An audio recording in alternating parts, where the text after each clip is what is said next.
Today we are going to learn how to solve algebraic equations that involve multiplication and division. The last time we had class, we solved equations that involved addition and subtraction. We used the idea of inverse operations and the concept of balancing in order to solve those equations. And we are going to use those same ideas today when we solve these types of equations because multiplication and division are also inverse operations. So let's take a look. This bar model right here represents the equation 2m equals 6. So if we wanted to solve this problem without using algebra, we could take the whole bar, which was 6, divide that into two equal groups to figure out that there was 3 in each group. So m would equal 3. But think back to how we solved these equations the other day with the idea of inverse operations. If I just divided one side of the equation by 2, my equation is no longer equal or balanced. So I have to divide both sides of my equation by 2 in order to keep it balanced. 2m divided by 2 leaves me with m on one side, and 6 divided by 2 equals 3. Anytime you solve an algebraic equation, you can always do a quick check to make sure that you got it correct.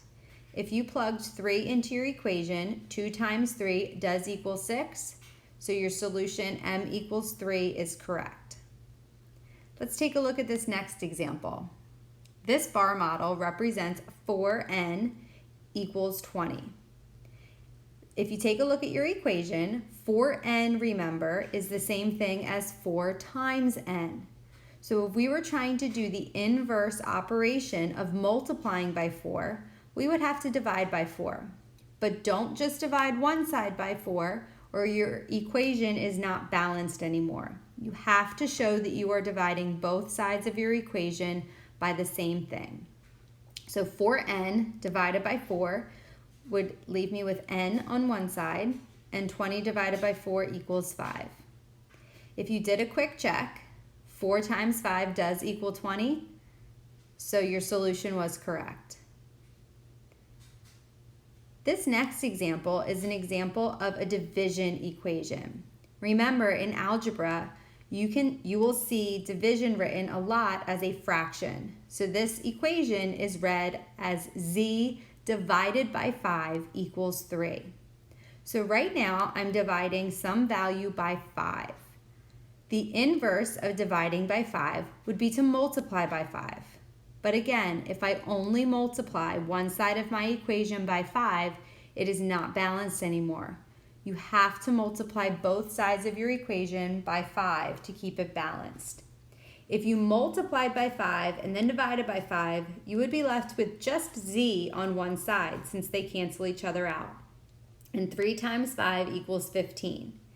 If you did a quick check, 15 divided by 5 does equal 3, so your solution was correct. Let's take a look at some examples that don't have bar models drawn with them. This equation, 2x equals 132. Remember, 2x is the same thing as 2 times x. So the inverse of multiplying by 2 would be to divide by 2. But I have to divide both sides of my equation by 2 to keep it balanced. 2x divided by 2 is x, and 132 divided by 2 is 66. If you plugged 66 back into your equation for x, 2 times 66 does equal 132, so your solution is correct. This next example, y over 3 equals 24. Remember, that fraction is actually read as y divided by 3. So right now, we are dividing by 3. The inverse of dividing by 3 would be to multiply by 3. But make sure you multiply both sides of your equation by 3 to keep it balanced. That leaves me with y equals 72. And if I plugged 72 back into my equation for y, 72 divided by 3 does equal 24, so your solution is correct. Last example, 3x equals 105. 3x, remember, means 3 times x. So the inverse of multiplying by 3 would be to divide by 3. Divide by 3 on both sides of your equation to keep it balanced. I'm left with x equals 35. If you substituted 35 back into your equation for x, 3 times 35 does equal 105. So your answer is correct. I know these were super fun. Now you can try some on your own in the independent practice. Good luck.